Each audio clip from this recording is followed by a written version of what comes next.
Hey everyone, it's Dawn here, and we are about to start or get ready for our Turnbull Canyon ride. This is Tony's Turnbull Canyon ride. But before that, I pulled Nathan aside. This is Nathan. Hi. How old are you? 13. Nathan's 13, and he has been going on our rides, and he's getting into these bigger and bigger rides. This ride is a little challenging for the adults, but Nathan is up for it because he is already a really good rider, very talented, very skilled. So I was like, Nathan, has anyone had the big talk with you yet? No? The big talk, the really important talk. No? All right, so let me have this talk with you. Safety with EUCs. How do we be safe? Do you know how to fall? All right. How would you fall if someone pushed you forward? On my knees. On your knees? That's actually pretty good, especially when you have your knee guards. With these knee guards, if you fell on your knees as your primary impact, then that's good. So primary impact, when you crash, the majority of the impact forces is going to hit where you first land. So a lot of people put their hands out and they have their wrists out and they land on their hands or their wrists, right? What happens? All of it gets scraped off. They scrape, but you'll break your wrists. Especially if you're a big person and you're going at high speeds and stuff. Your puny little wrists, those have puny little bones and that very delicate little bones and everything. And your hands and fingers and wrists cannot take that kind of force. So never, ever, ever fall on your hands and wrists, especially outstretched. If you have to, clench it into a fist. And much better yet, if you had them in like really good gloves as well. Now, there is a difference because EUC riders have, a lot of them have the wrist guards. You wear the wrist guards? Yes. You wear the wrist guards. So if you do that, then you do something different. You raise your fingers up and you can land on those because you slide. So what happens is when you hit the ground, the first impact isn't going to stop right there and travel up your wrist because you're sliding that impact forces off. Does that make sense? So all of that energy goes forward instead of going up into you. If you hit and you just stop, you feel all of that impact. So that's what you don't want. Okay. Always want to slide it. So if you have the wrist guards, yeah, you can do your wrists, fingers up, slide it out. Knee guards, drop on your knees, slide it out. You have shoulder protection, then you can drop onto your shoulder, but you roll onto your back. The best thing is to dissipate that energy as quickly as possible through the biggest body part possible. So a big body part would be your shoulder, but the back of your shoulder. You don't want to hit here because your clavicle, you can see my clavicle very clearly. This bone, that's your clavicle, that breaks very easily if you hit it on the front or you hit it on this part of your shoulder and it just stops. That's how you break your clavicle. But you want to roll your shoulder forwards, and land towards the back here and then roll.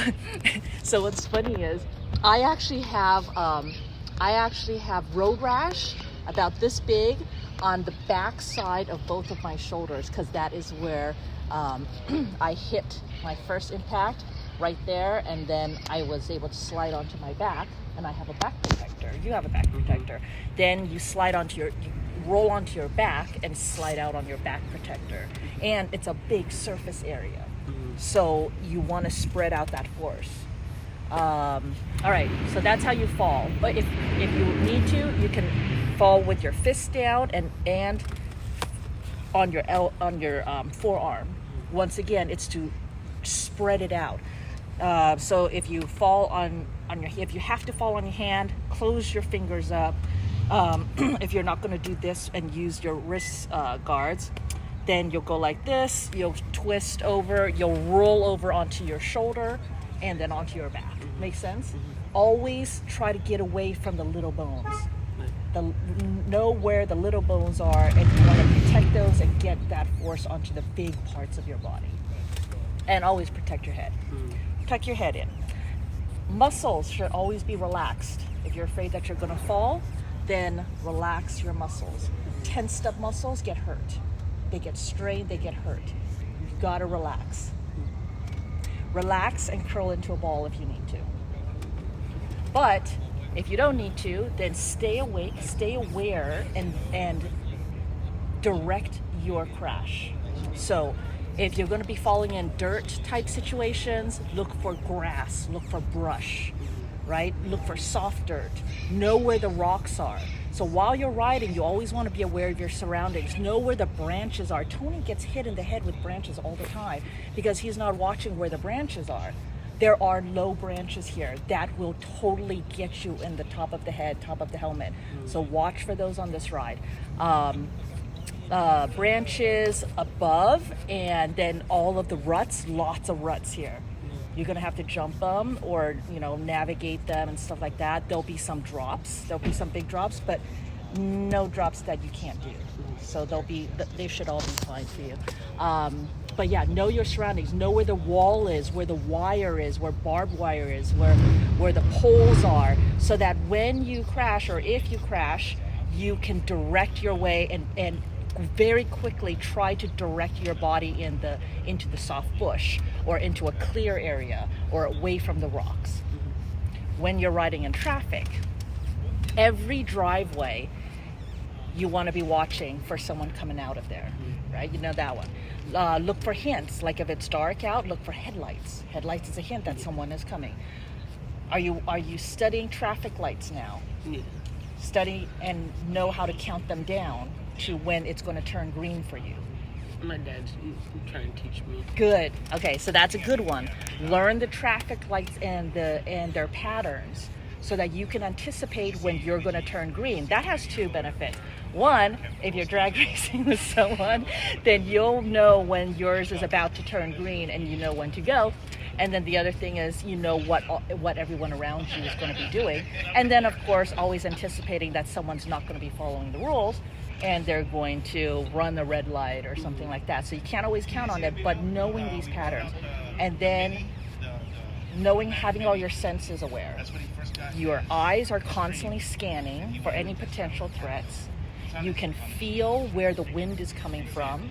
If there's going to be headwind, tailwind, wind can affect us. Wind can blow sand into our eyes, things like that. So knowing where the wind is coming from, you can feel that. You can hear things. You can hear if a car is coming up behind you or someone's coming up behind you. Someone's coming over there. People are honking. They're angry over there. Okay, watch out. They're not paying attention to you. What else do you hear? You hear your wheel beeps. And how loud your wheel is going tells you what your speed is. Do you need to back down on your speed and stuff like that? The crunch of the ground can tell you, how slippery it is. Are you on sand? Are you on dirt? What kind of sand? How deep is it? Things like that. How slippery is that going to be? The sound of your tires can also give you a hint of your tire pressure too. All right. So what else? What else keeps you safe?